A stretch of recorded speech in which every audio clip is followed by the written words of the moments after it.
My art is mainly about culture in the Caribbean. I'm from the Caribbean, Trinidad.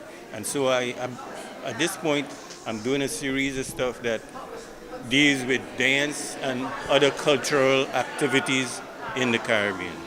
And I'm also interested in the nature, the vegetation. So I have the forest scenes and beach scenes and stuff like that. These are several works that I worked on since 2016. Um, Most of these are addressing life as an immigrant, but also what does it mean to belong, national identity, cultural identity, notions of home, and gender. My watercolor illustrations of black women in fashion, and florals and a lot of metallics, just like carefree, just pretty stuff of black women. So this is an installation that was originally created in 2015, and it features clothing and undergarments and bed sheets, all donated textiles from women. So I reached out to family, friends, and had them reach out to their family and friends. Some of them from scratch, some of them from a photograph, and some of them from memory. It's acrylic, it's mixed media, so I will have acrylic, pastel, crayons, ink. Sometimes I use all of this in a piece. And sometimes I just use acrylics. There's one in here that's just pastel.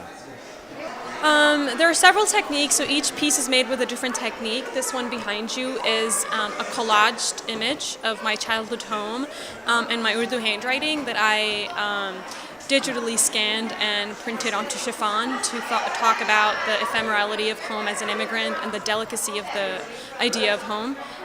Some of the weavings are also calligraphy. I've woven paper maps and prayers together as yearnings, as letters to the divine. Some other works are videos. Behind you is a performance that I did in 2016 during the presidential election to talk about not only treatment of immigrants and refugees, but also as a practice for myself in endurance. So it's called Endure, but it's kind of me engaging with my role of not only being an artist, but also a protesting citizen, drawing attention to issues of social justice through my work, especially refugees and immigrants, especially the Muslim community, the immigrant community. It's watercolor and ink on watercolor paper, along with some metallic gouaches.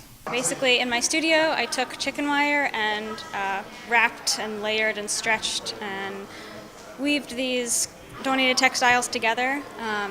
And so from the strips of fabric and from the process of taking those strips of fabric and weaving them into the chicken wire, it was sort of like weaving their stories together. Mostly I concentrate on the Caribbean, but then my technique is I incorporate everything. European art, Japanese, African, India, South America, Caribbean, native culture, everything. And so I use a lot of patterns and that type of stuff in there. A lot of my work is inspired by social political climates and larger events that affect personal and community narratives. So a lot of my work is in response to the social and political climate, but also traced through a very personal experience of myself and my communities. I think art can be a powerful tool to raise awareness about issues of social justice, and it's not just pretty things on a wall. I think a lot of times people forget that it can be a really powerful way to draw attention towards injustices in our society, and I hope my art does that.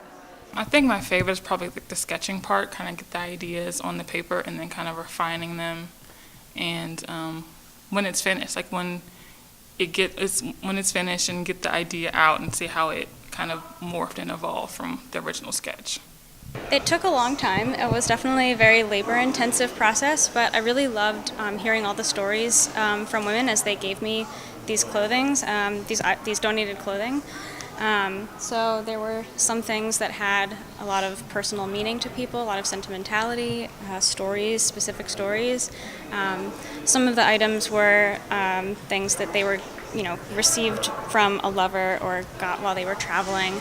And so there was all this meaning kind of imbued in the fabric. And so what I wanted to do was take that meaning and put it all together into something bigger than the individual stories.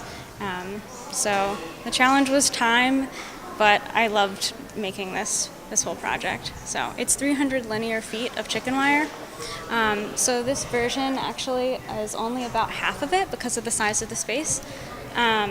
So yeah, that kind of gives you an idea, but it's super colorful and bright, and I think it looks great here. That's great for the artists and it's great for the people. I find a lot of people, well, in some communities, a lot of people don't realize that art is so available. You know, when you tell them you have a show, they think you're setting up for one evening and it's not going to stay and stuff like that. I would like to see some of that get improvement. And there's a lot of places that you could do that venues that you could see art. I think it's great that people get to meet the artists who made the work, but also have conversation about the work. I think the work stands for itself, but it's a totally different experience when you get to hear about it from another artist. And I love being around other artists who are in the show as well. So I'm glad the community is able to come out and join us. I think that's really cool. Just artist life is a lot of times really isolated. So being able to meet people and actually see them enjoy your work is rewarding. Well, I think it's great that there are community centers that focus on artists and that showcase art. I think that's really important. And in the context of Women of the World, I love that this is here. Being a woman and having asked women for these donated items, my hope is that women think about their, where they came from, their histories, and the impact that they're leaving on the world. So. Yeah.